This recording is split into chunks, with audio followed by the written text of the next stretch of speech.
A week of violent clashes in Syria's southern city of Suwayda has left hundreds dead, drawn international attention, and raised concerns of a new regional flashpoint.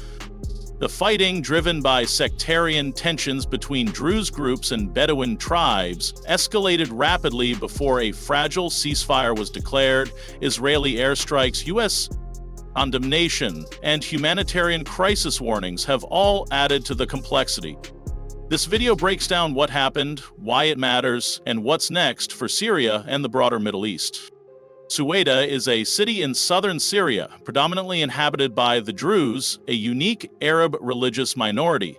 The region has historically stayed semi-autonomous and was largely untouched during much of Syria's civil war, but growing economic strain, political isolation, and ongoing instability have made Suwayda a pressure cooker.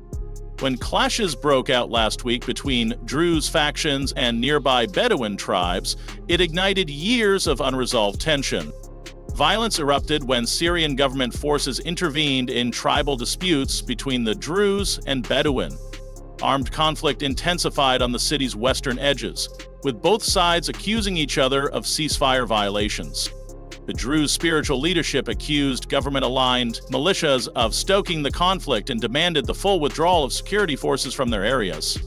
By midweek, black smoke was rising across Suwayda and the death toll was mounting. Syria's Interior Minister Anas Khattab claimed that the situation had calmed, crediting internal security forces with enforcing the ceasefire. He also announced the beginning of a prisoner exchange process and said that Suwayda was on the path to stability. But critics question the government's role in the violence itself. Many believe its intervention worsened the crisis and eroded trust among local populations.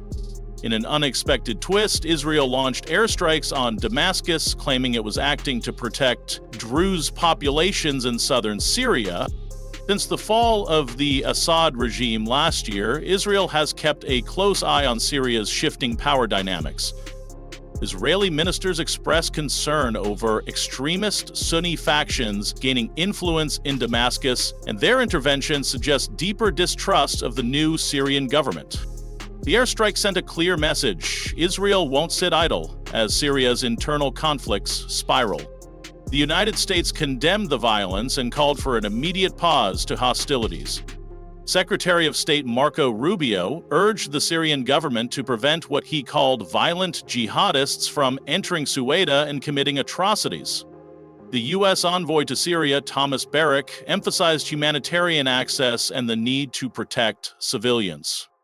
Washington is watching closely, concerned that Suwayda could become the next epicenter of regional instability. The humanitarian situation is dire. Thousands are trapped, communication is cut off, and aid access remains limited. The Syrian-era Red Crescent managed to deliver some supplies, but reports say that government agencies blocked further humanitarian efforts. With the region still volatile, aid organizations are calling for immediate safe corridors and international oversight to prevent a worsening catastrophe. To fully understand the recent eruption in Suwayda, we have to look back. Tensions between the Druze and Bedouin communities are not new clashes over land rights. Water access and political influence have simmered for decades. The Assad regime historically maintained order through tight surveillance and co-optation of Druze leaders. But after the regime's collapse last year, local power vacuums opened up and those old grievances came boiling back to the surface. While the guns may have gone quiet, the humanitarian situation in Suwayda is deteriorating fast. Thousands of civilians are trapped in areas with no consistent access to food, medical supplies, or clean water. The Syrian Arab Red Crescent has managed to bring in a single aid convoy, but much more is needed. And aid workers face roadblocks and threats from multiple armed factions. Iran, a longtime power broker in the region, has backed Shiite militias operating near Damascus, many of which are distrusted by both Druze and Bedouin leaders. Russia, too, still maintains influence over key military decisions inside Syria. Their silence on Suwayda's unrest is notable and may indicate internal disagreement about how to respond. Meanwhile, Jordan and Lebanon are watching closely. If peace is going to last in Suwayda, it won't come through short-term ceasefires. It will require a negotiated political settlement that includes representation for both Druze and Bedouin communities.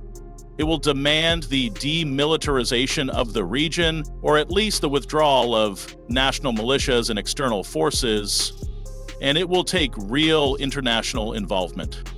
Jordan and Lebanon, both bordering Syria, have raised alarms over the potential for the Suwayda crisis to spill into their territories. Jordan has already bolstered border security and is reportedly working behind the scenes to mediate talks.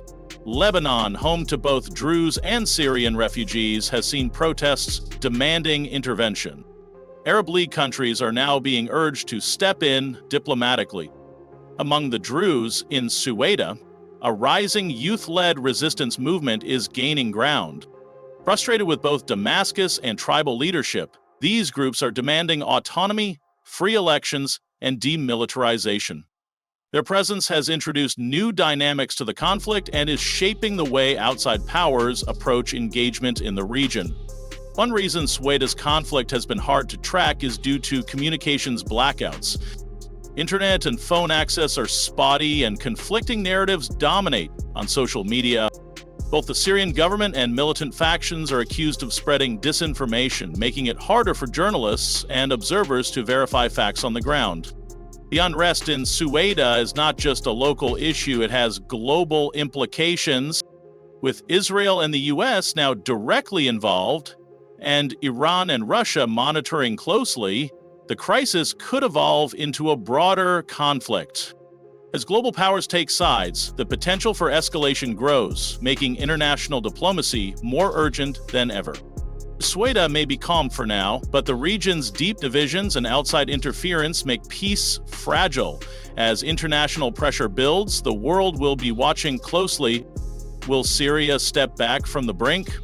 Or is this the beginning of another long, bloody chapter?